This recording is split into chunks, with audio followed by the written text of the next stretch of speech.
कैसे हो दोस्तों आप सभी का मैं आपके मंच the success point at the rate पे एक बार फिर से भारतीय संविधान और राज्य व्यवस्था के कुछ महत्वपूर्ण प्रश्नों पर आपका स्वागत करता हूं। बहुत ही अच्छा सेगमेंट होगा, बहुत ही अच्छा सेशन होगा। उम्मीद करता हूं कि आप सबको पसंद आएगा। दोस्तों फटाफट से वीडियो को शेयर कर दीजिए, लाइक कर दीजिए। वीडियो आपको कैसी लगती है कमेंट में ज़रूर बताएं। चैनल को सब्सक्राइब करना ना भूलें, बेल आइकन ऑन करें ताकि वीडियो की अपडेट आपको मिलती रहे। दोस्तों फटाफट से इस चैनल से जुड़ जाइए। The success point at the rate एक ऐसा मंच है जो ऐसे महत्वपूर्ण प्रश्नों को आपके बीच में लेकर आता है, चाहे वो किसी भी सब्जेक्ट के हों। और ये जितने भी एमसीक्यू क्वेश्चन हैं, या आपके किसी भी कॉम्पिटिटिव एग्जाम, चाहे वो यूपीएससी हो, यूपीपीएससी हो या अदर कोई कॉम्पिटिटिव एग्जाम हो, उन सभी के लिए ये काफ़ी इंपॉर्टेंट है। आपको इस चैनल से जुड़ना चाहिए। दोस्तों ज़्यादा से ज़्यादा प्रश्नों को लगाने का प्रयास करें। अगर आप ज़्यादा से ज़्यादा प्रश्नों को लगाना चाहते हैं और एमसीक्यू क्वेश्चन को भी देखना चाहते हैं और वन लाइनर प्रश्नों को भी देखना चाहते हैं, तो आप मेरे प्लेलिस्ट में जाकर के देख सकते हैं, वहाँ पे क्वेश्चन अवेलेबल हैं। आज का सेशन बहुत ही महत्वपूर्ण है क्योंकि भारतीय संविधान और राज्य व्यवस्था से कम अगर आप रेलवे या कोई अदर कॉम्पिटिटिव एग्जाम देते हैं तो उसमें 5 to 10 क्वेश्चन आपको मिलेंगे ही मिलेंगे, और अदर कॉम्पिटिटिव एग्जाम में ज़्यादा भी मिल सकते हैं। चलिए शुरू करते हैं आज का महत्वपूर्ण प्रश्नों का श्रृंखला। तो प्यारे दोस्तों, आज का पहला प्रश्न क्या कह रहा है कि भारतीय संविधान के अनुच्छेद 80 के अनुसार राज्यसभा में अधिकतम कितने सदस्य हो सकते हैं? 245, 250, 235, 240। तो भारतीय संविधान के अनुच्छेद 80 के अनुसार राज्यसभा में अधिकतम कितने सदस्य हो सकते हैं? 245 सदस्य, 250 सदस्य, 235 सदस्य और 240 सदस्य। फटाफट से उत्तर दीजिए दोस्तों। तो इसका जो उत्तर होगा कि भारतीय संविधान के अनुच्छेद 80 के अनुसार राज्यसभा में अधिकतम कितने सदस्य हो सकते हैं। तो अधिकतम संख्या पूछी है, तो अधिकतम संख्या 250 हो सकते हैं। तो ऑप्शन आपका बी राइट हो जाएगा। तो B is the right answer for this question. दोस्तों अगले प्रश्न की तरफ चलते हैं। अगला प्रश्न दोस्तों कि भारत के संविधान का कौन सा अनुच्छेद है जो संसद के सत्रों से संबंधित है? बात समझ में आ रही है? संविधान के या भारत के संविधान का कौन सा अनुच्छेद है जो संसद के सत्रों से संबंधित है? अनुच्छेद 85, अनुच्छेद 89, अनुच्छेद 90, अनुच्छेद 101। तो फटाफट से इसका उत्तर दीजिए दोस्तों।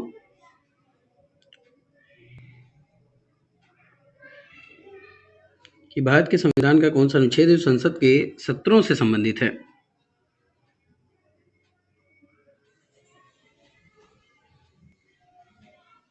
दोस्तों भारत के संविधान का जो अनुच्छेद है वो संसद के सत्रों से संबंधित है। तो अनुच्छेद 85 है जिसका संबंध संसद के सत्रों से होता है। तो ऑप्शन आपका ए राइट हो जाएगा। तो A is the right answer for this question. अगले प्रश्न की तरफ चलते। अगला प्रश्न दोस्तों कि भारत के संविधान के किस अनुच्छेद में उल्लेख किया गया है कि लोकसभा में एक अध्यक्ष और एक उपाध्यक्ष होना चाहिए? अनुच्छेद 93, अनुच्छेद 85, अनुच्छेद 100, अनुच्छेद 97। फटाफट से इसका उत्तर दीजिए कि भारत के संविधान के किस अनुच्छेद में ये उल्लेख किया गया है कि लोकसभा में एक अध्यक्ष होगा और एक उपाध्यक्ष होना चाहिए। आपके ऑप्शन है अनुच्छेद 93, अनुच्छेद 85, अनुच्छेद 100, अनुच्छेद 97।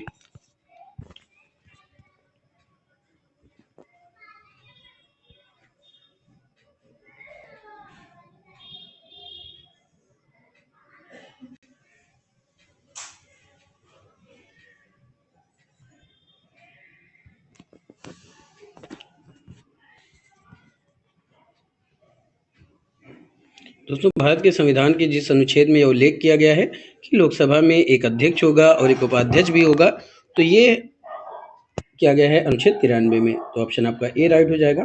तो A is the right answer for this question. अगले प्रश्न की तरफ चलते।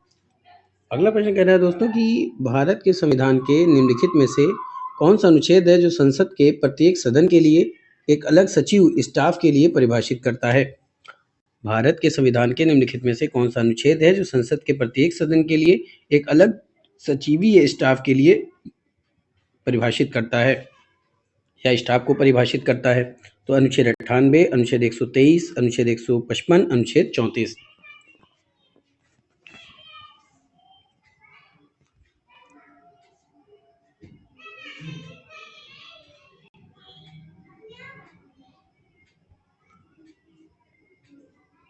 तो दोस्तों इसका जो उत्तर होगा वो होगा अनुच्छेद 98। तो ऑप्शन आपका ए राइट हो जाएगा। तो A is the right answer for this question. अगले प्रश्न की तरफ चलते हैं।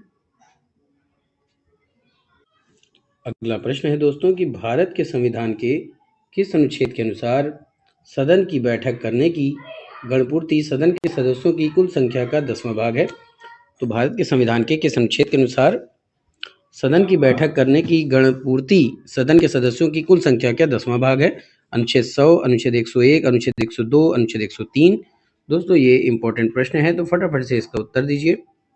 इसका सही जवाब क्या होगा कि भारत के संविधान के किस अनुच्छेद के अनुसार सदन की बैठक करने की गणपूर्ति सदन के सदस्यों की कुल संख्या का 10वां भाग है?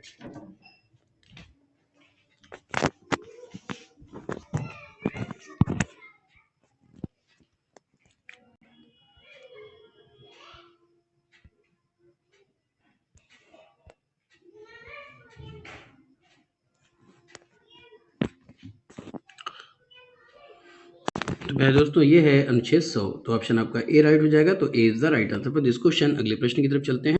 ये रहा दोस्तों अगला इंपॉर्टेंट एमसीक्यू क्वेश्चन। संसद और उसकी समितियों और सदस्यों की सभा की शक्तियों, विशेष अधिकारों और उन्मुक्तियों को मुख्य रूप से भारत के संविधान के किस अनुच्छेद में रखा गया है? प्रश्न क्या है? संसद और उसकी समितियों और सदस्यों की सभा की शक्तियों, विशेष अधिकारों और उन्मुक्तियों को मुख्य रूप से भारत के संविधान के किस अनुच्छेद में रखा गया है? अनुच्छेद 115, अनुच्छेद 107, अनुच्छेद 105, अनुच्छेद 102।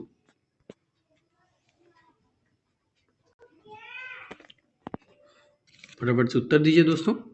दोस्तों वीडियो को शेयर करते रहिए, इससे हमारा और आपका दोनों को भला होगा। दोस्तों the success point at the rate का लक्ष्य है आपकी सफलता। आप सब मन लगा के पढ़ाई करें, आप सबका सिलेक्शन हो, मेरी ऐसे ईश्वर से प्रार्थना है।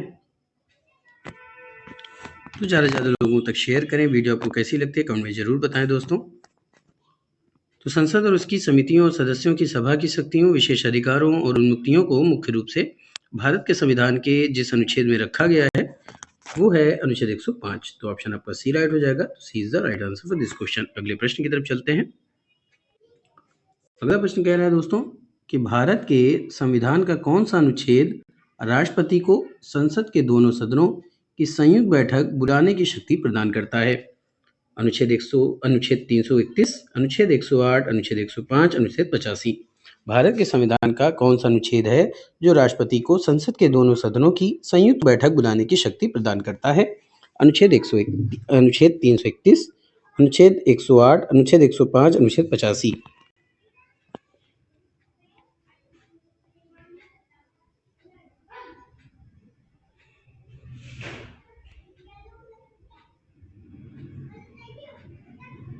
दोस्तों भारत के संविधान का जो अनुच्छेद है जो राष्ट्रपति को संसद के दोनों सदनों की संयुक्त बैठक बुलाने की शक्ति प्रदान करता है वो है अनुच्छेद 108। तो ऑप्शन आपका बी राइट हो जाएगा।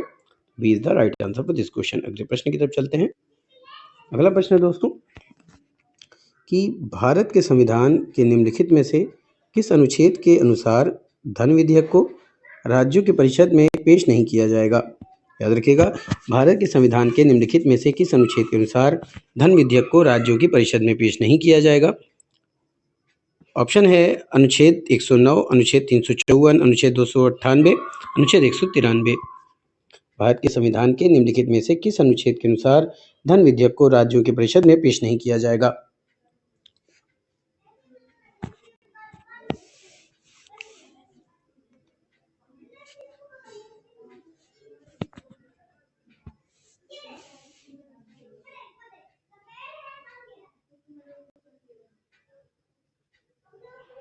तो भारत के संविधान के निम्नलिखित में से जिस अनुच्छेद के अनुसार धन विधेयक को राज्यों की परिषद में पेश नहीं किया जाएगा वो है अनुच्छेद 109। तो ऑप्शन आपका ए राइट हो जाएगा। तो A is the right answer for this question. अगले प्रश्न की तरफ चलते हैं। अगला प्रश्न कह रहा है दोस्तों कि भारतीय संविधान का कौन सा अनुच्छेद है जो धन विधेयक की परिभाषा से संबंधित है? अनुच्छेद 120, अनुच्छेद 100, अनुच्छेद 115 और अनुच्छेद 110। दोस्तों इसका उत्तर आप सभी जानते हैं क्योंकि ये कई बार प्रश्न पूछा जा चुका है।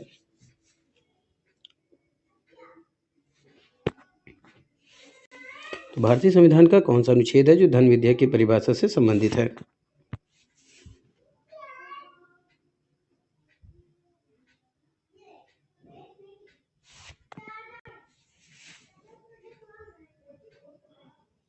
दोस्तों अगर अभी तक आपने मेरे चैनल को सब्सक्राइब नहीं किया है तो सब्सक्राइब कर दीजिए, बेल आइकन ऑन कर दीजिए ताकि नोटिफिकेशन मिलती रहे।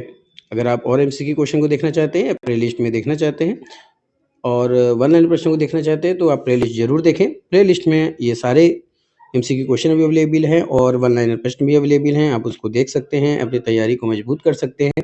जितना ज़्यादा आप प्रश्नों को लगाएंगे उतना ज़्यादा आप अपने लक्ष्यों के करीब पहुँचेंगे, उतना ज़्यादा आपकी तैयारी अच्छी होगी दोस्तों। तो प्यारे दोस्तों, भारतीय संविधान का जो अनुच्छेद है जो धन विधेयक की परिभाषा से संबंधित है वो है अनुच्छेद 110। तो ऑप्शन आपका डी राइट हो जाएगा। D is the right answer for this question. अगले प्रश्न की तरफ चलते हैं। अगला प्रश्न है दोस्तों, भारत के संविधान के निम्नलिखित में से कौन सा अनुच्छेद हमें धन विधेयक का विवरण देता है? अनुच्छेद 127, अनुच्छेद 110, अनुच्छेद 95, अनुच्छेद 123। कौन सा अनुच्छेद है जो धन विधेयक का विवरण देता है?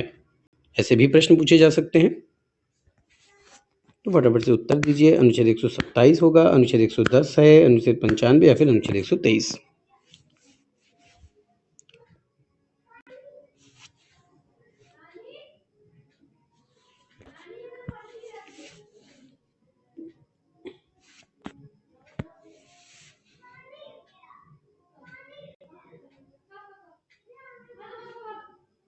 दोस्तों जिस अनुच्छेद में धन विधेयक का विवरण दिया गया है वो है अनुच्छेद 110, जो कि ऑप्शन बी पे दे रहा है।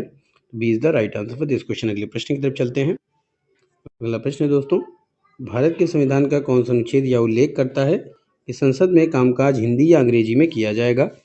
अनुच्छेद 120, अनुच्छेद 121, अनुच्छेद 122, अनुच्छेद 119। भारत के संविधान का कौन सा अनुच्छेद है जो यह उल्लेख करता है कि संसद में कामकाज हिंदी या अंग्रेजी में किया जाएगा?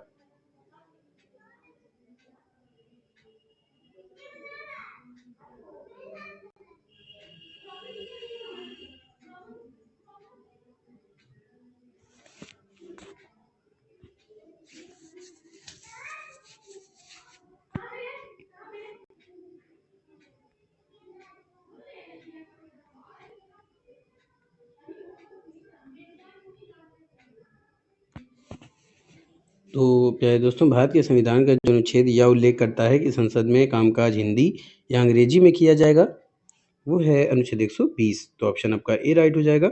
A is the right answer for this question. अगले प्रश्न की तरफ चलते हैं। अगला प्रश्न कह रहा है दोस्तों कि भारत के संविधान के किस अनुच्छेद के अनुसार राष्ट्रपति को संसद के अवकाश के समय अध्यादेश जारी करने का अधिकार देता है? यानी कि कौन सा अनुच्छेद है जो राष्ट्रपति को यह अधिकार देता है कि वो संसद के अवकाश के समय अध्यादेश जारी कर सकता है? अनुच्छेद 232, अनुच्छेद 312, अनुच्छेद 123, अनुच्छेद 213। फटाफट से इसका उत्तर दीजिए दोस्तों कि भारत के संविधान के किस अनुच्छेद के अनुसार राष्ट्रपति को संसद के अवकाश के समय अध्यादेश जारी करने का अधिकार देता है? ऑप्शन 232, 312, 123 और 213।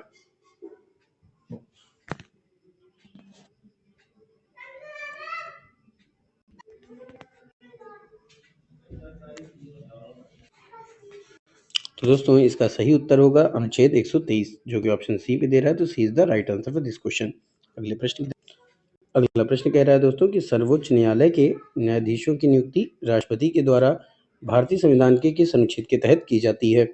यानी जो सर्वोच्च न्यायालय के जो न्यायाधीश होते हैं उनकी जो नियुक्ति की जाती है वो राष्ट्रपति के द्वारा की जाती है, और ऐसा भारतीय संविधान के किस अनुच्छेद के तहत की जाती है? अनुच्छेद 217, अनुच्छेद 124 का 2, अनुच्छेद 224 का 1 या फिर अनुच्छेद 15। तो फटाफट से इसको उत्तर दीजिए। तो सर्वोच्च न्यायालय के न्यायाधीशों की नियुक्ति राष्ट्रपति के द्वारा की जाती है। ऐसा भारतीय संविधान के किस अनुच्छेद के तहत किया गया है, उल्लेख किया गया है इसका? तो आपको इसका उत्तर देना है। तो इसका जो उत्तर होगा दोस्तों वो होगा अनुच्छेद 124 का 2। तो ऑप्शन आपका बी राइट हो जाएगा। तो B is the right answer for this question. अगले प्रश्न की तरफ चलते हैं।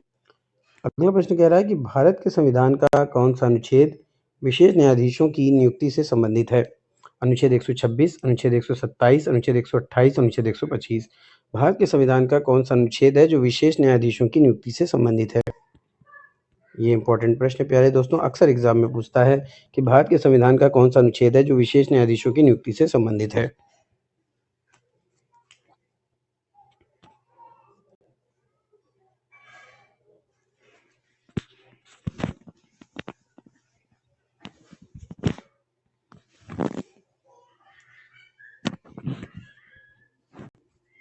दोस्तों भारत के संविधान का जो अनुच्छेद विशेष न्यायाधीशों की नियुक्ति से संबंधित है वो है अनुच्छेद आपका कौन सा अनुच्छेद होगा? फटाफट से उत्तर दीजिए। तो ये होगा अनुच्छेद 127। तो ऑप्शन आपका बी राइट हो जाएगा। B is the right answer for this question. अगले प्रश्न की तरफ चलते हैं। अगला क्वेश्चन क्या है दोस्तों कि भारतीय संविधान के किस अनुच्छेद में यह कहा गया है कि सर्वोच्च न्यायालय का जो अभिलेख है वो न्यायालय होना, ऐसा उल्लेख किया गया है? तो अनुच्छेद 135 में, अनुच्छेद 126 में, अनुच्छेद 129 में या फिर अनुच्छेद 131 में। तो भारतीय संविधान के किस अनुच्छेद में ऐसा कहा गया है कि सर्वोच्च न्यायालय का अभिलेख न्यायालय होना? फटाफट से उत्तर दीजिए दोस्तों।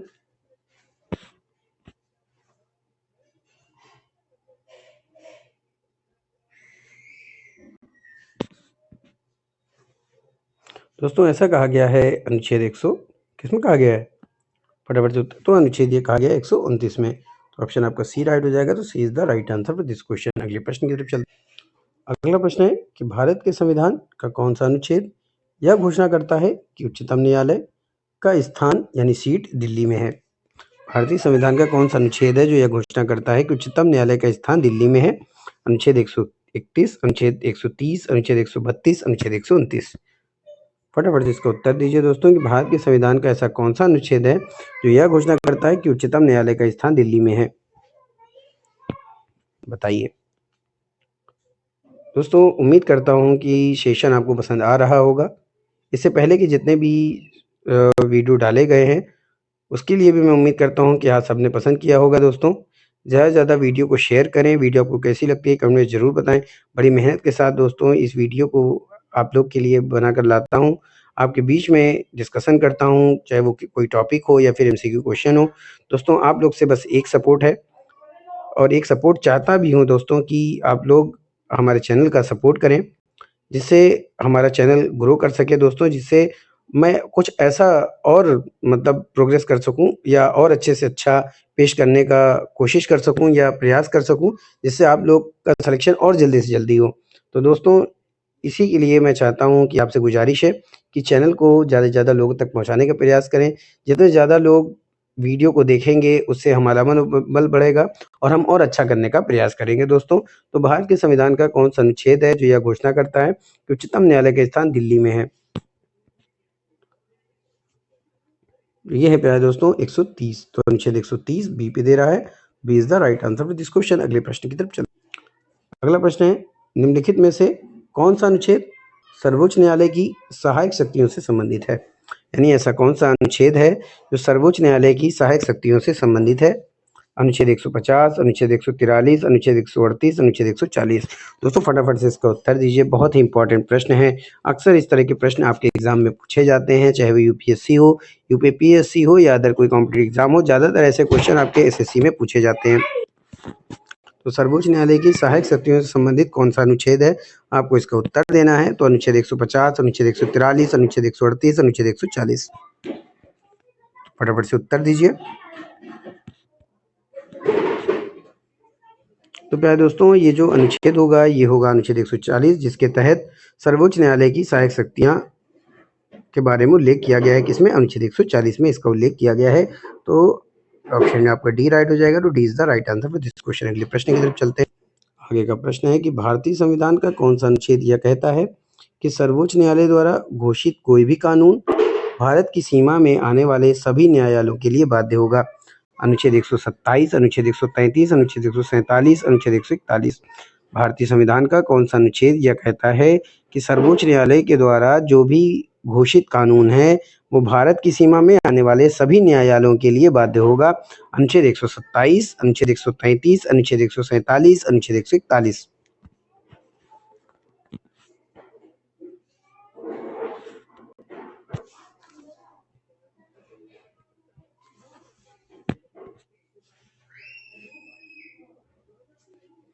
तो दोस्तों इसका जो सही उत्तर होगा वो होगा अनुच्छेद 141। तो ऑप्शन आपका डी राइट हो जाएगा। तो D is the right answer for this question. अगले प्रश्न की तरफ चलते हैं। अगला प्रश्न दोस्तों कि भारत के संविधान का कौन सा अनुच्छेद राष्ट्रपति को विशिष्ट श्रेणियों के मामले में उच्चतम न्यायालय की राय लेने के लिए अधिकृत करता है? यानी कौन सा ऐसा अनुच्छेद है कि बहुत से मामलों में राष्ट्रपति उच्चतम न्यायालय की राय लेने के लिए अधिकृत है? कौन सा? अनुच्छेद 124, अनुच्छेद 145, अनुच्छेद 142, अनुच्छेद 143।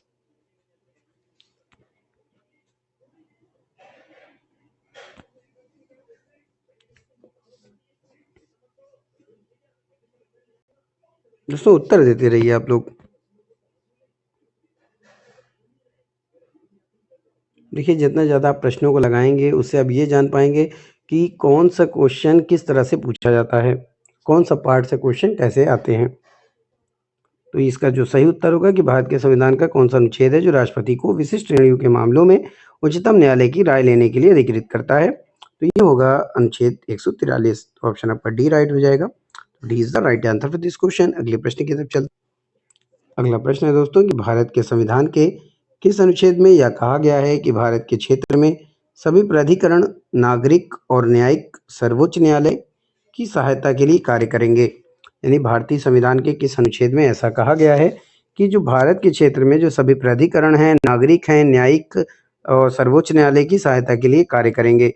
तो अनुच्छेद 137, अनुच्छेद 121, अनुच्छेद 144, अनुच्छेद 157।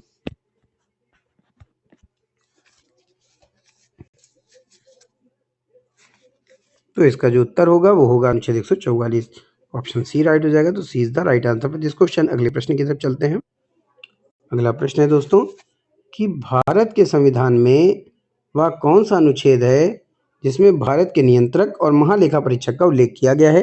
अनुच्छेद 156, अनुच्छेद 352, अनुच्छेद 280, अनुच्छेद 148।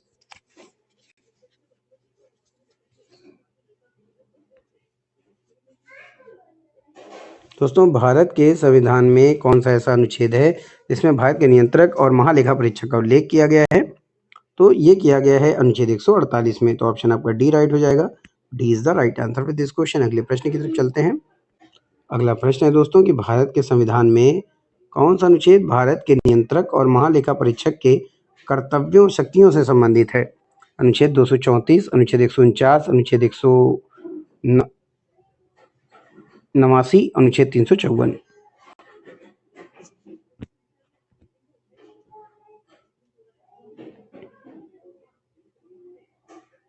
दोस्तों भारत के संविधान में जिस अनुच्छेद में यह कहा गया है कि भारत के नियंत्रक और महालेखा परीक्षक के कर्तव्यों और शक्तियों के बारे में उल्लेख किया गया है जिस अनुच्छेद में, वो अनुच्छेद कौन सा है? तो वो अनुच्छेद है प्यारे दोस्तों अनुच्छेद 149। तो ऑप्शन बी राइट हो जाएगा। तो B is the right answer for this question दोस्तों, बी। ठीक है, आगे चलते हैं। आगे प्रश्न कह रहा है कि भारत के संविधान के किस अनुच्छेद में यह प्रावधान है कि राज्यों के राज्यपाल होंगे? अनुच्छेद 136, अनुच्छेद 148, अनुच्छेद 124, अनुच्छेद 153।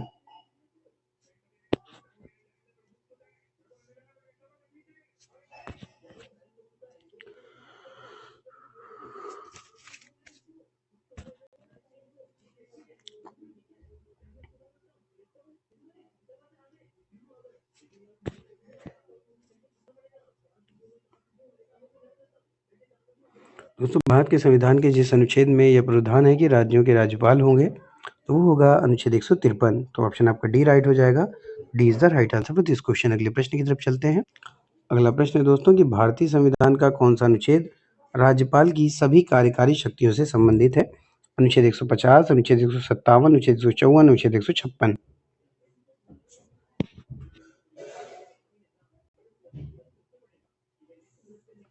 दोस्तों भारतीय संविधान का जो अनुच्छेद राज्यपाल की सभी कार्यकारी शक्तियों से संबंधित है वो होगा अनुच्छेद 154। तो ऑप्शन आपका सी राइट हो जाएगा।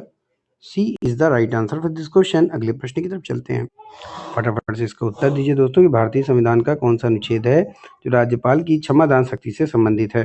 अनुच्छेद 150, अनुच्छेद 173, अनुच्छेद 189, अनुच्छेद 161।